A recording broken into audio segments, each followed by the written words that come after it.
What is happening in that J Gamer Dude here, and I'm going to be talking about Barbie because I did the Boppenheimer double feature today.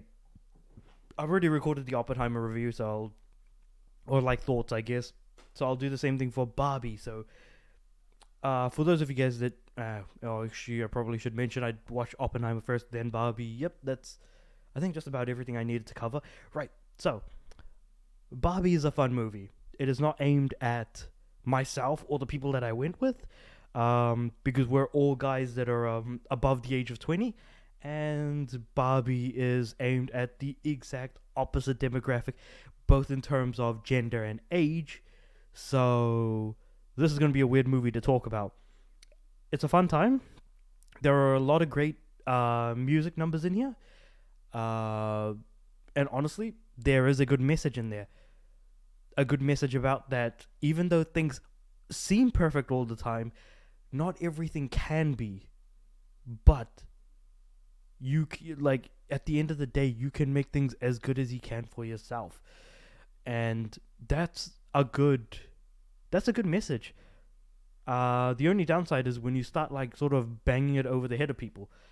But then again, we are talking about kids here, girls aged between, I don't know, 5 and 11. I was thinking 5 and 7, but it's more like 5 and 11, I think. Yeah, so you're not really sort of missing out on much by putting that in there. I mean, you understand your demographic. There's a surprising amount of jokes aimed at the grown-ups as well. Like, there was a reference to Godfather in there, and I thought to myself, how many kids, especially little girls, would know about the Godfather of all things? Um, how many girls would know about what patriarchy is?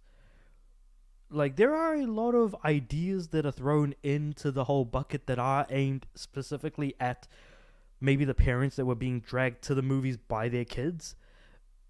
I could absolutely believe that. I can definitely say this movie was a lot more funnier than Oppenheimer, but then again, that isn't really saying much since I would highly recommend you watch Oppenheimer over Barbie any day of the week.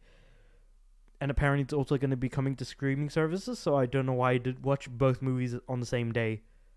I mean, Oppenheimer was like what, 3 hours, and then we watched Barbie, and it was like 2 hours. So that's like 5 hours, and then in between, then, like quickly had lunch like in 15, 20, like 15 to 15 minutes. So we barely made Barbie. But yeah. Oh yeah, no, it says here. Hour 54 minutes. Nice. Also, no, I'm not going to mention that. It might be a spoiler. There are a lot of different Kens, but there was one Ken I saw that was absolutely surprising. I then looked at one of the guys, and I was like, that isn't who I think it is. And then they said, nope, that isn't the person that you're thinking of that you just mentioned the name of. And I was like, okay. And now I've just looked at the IMDb, and that person's name is there. And I just went up to him and talked to him and said, dog, this person's name that I just said as one of the Kens absolutely was in that movie. You hack. So, there's going to be some surprising cameos in there as well, if you're like really sort of eagle-eyed. And if you know your history of Barbie, you're definitely going to understand a lot of the discontinued Barbie products that have since existed.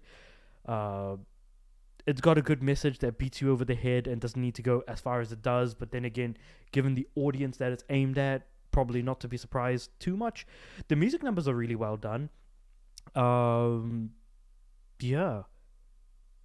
There isn't really much more to say because there isn't much more in the way of substance. And they don't just have a single good message. They've also got multiple good messages, like how everyone is trying to get through life in their own way, so it's probably not really that much of a good idea to just make things harder for everyone.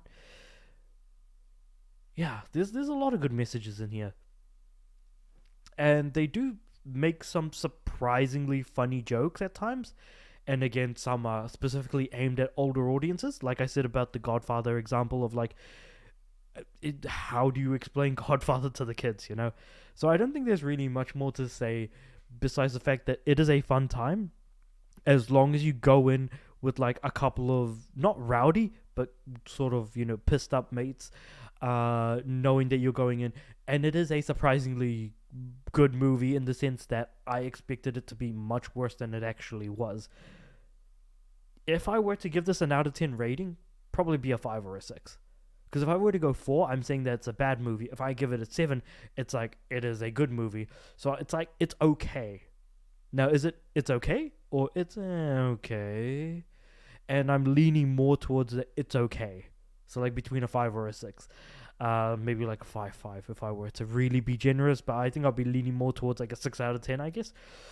It's a good time. It's a fun time. It's not necessarily a bad time. It just depends on what you're going in for. If you're going in as a guy who's if you're over the age of 25 and a guy, you're going in as like a joke to enjoy yourself. You're wearing the pink t-shirt, and you're going in just with a few mates to be like, we expect this not to be good, but then walk out of the movie having had a fun time watching it. Or you're on the opposite spectrum of like you're a girl that's under the age of 10 or under the age of 12 really, and you still play with Barbies, that sort of thing, and you just kind of enjoy the movie for what it's worth. If you're in between, you're probably going to have a pretty mixed opportunity. But I mean, if you do happen to be in that sort of mixed company, do share your thoughts in the comments below. I'd definitely love to hear about it. And also like this video if you like it. Dislike it if you didn't. Subscribe to the channel because I'd like my videos to go out to more people, and that would certainly help. And with all that said and done, I'll see you guys next time.